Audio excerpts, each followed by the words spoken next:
For being the most popular video game of all time, you think Minecraft accounts would have better security. Alas, over the years, many Minecraft accounts have been hacked, and Mojang employee accounts have been no different. This is the extensive history behind hacks that were performed on Mojang accounts, or at least all the ones I could find. Let's get started.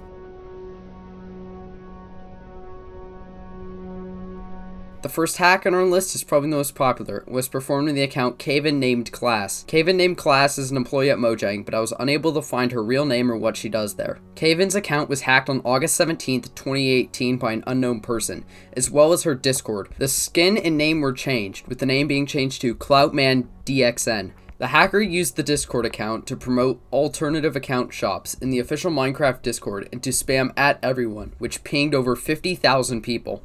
Both accounts were pulled after 2 days.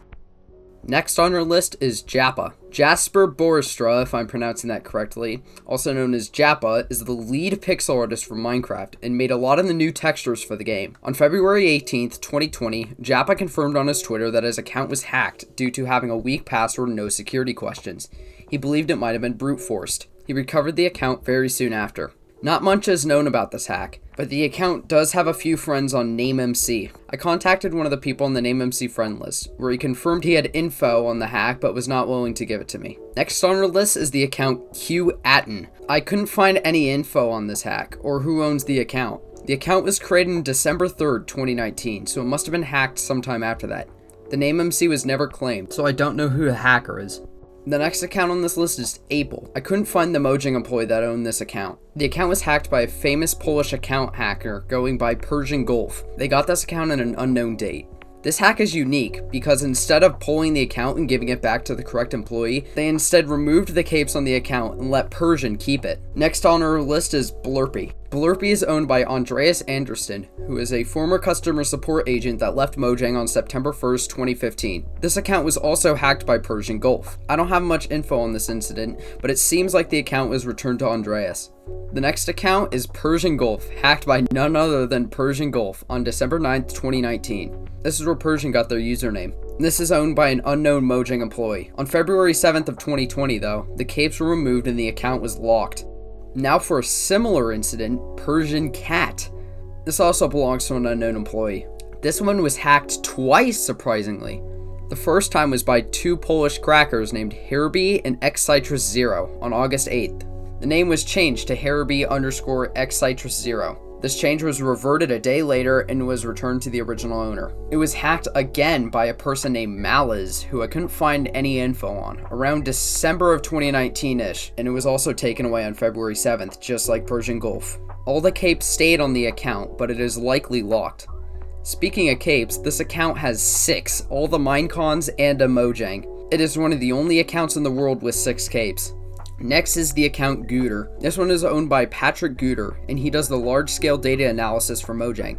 He provided his work to multiple companies, but on July 3rd, 2012, he went full-time at Mojang. Anyways, this account was hacked by Mahers on March 12th, 2020, using an exploit. This exploit involved a loophole in the Mojang code that allowed you to only know the answer for one of the security questions to get in, instead of all 3. He changed the name on the account to Cloutman Mahers. It was reverted soon after and given back to Patrick. A very similar incident is FruktHamster. FruktHamster is owned by Jacob Porser, and he is one of the co-founders of Mojang and worked as a game designer there until November 6, 2014, where he left the company. He also worked on Color's Bane, also known as Scrolls, as the lead designer before stepping down there as well. This one was also hacked by Mahers using the same exploit at an unknown date. For some reason, this hack has a lot less documentation than Geuder, so I don't know if the name was changed or not, and when it was reverted.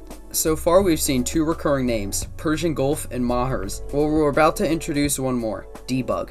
The first account is another semi-famous hack, Rock and Roll for Life. Rock and Roll for Life is the alias of Josh Letelier, if I pronounce that correctly, and he's a small Let's Play YouTuber and worked on the development team for 9 months starting July 16, 2018. His residency and work extension was denied by the Swedish Migration Agency, forcing his indefinite hiatus from the company. The account was hacked around May 20th, 2020, and was supposedly sold to Debug. The name was changed to Debug Law. Debug played on a couple of servers with it before the account was pulled. And now the final account on our list, Zeraw. Z-Raw, who I couldn't find the real name for, worked at Mojang until August 28th when he quit. A couple of weeks later, he received a request to buy the account for $1,000 over Twitter. When he declined the offer, he stated on Twitter that the account was hacked a few hours later. This one also got into the possession of Debug. Debug changed the account name to Debug before the account was locked but not reverted 2 days later. This means there's permanently a Mojang account with the name Debug. Well, that wraps it up for all the hacking incidents I could find from Mojang employee accounts. Let me know in the comments if I missed any. Thanks for watching, subscribing's helpful, do it if you want, and I'll see you in the next video. See ya!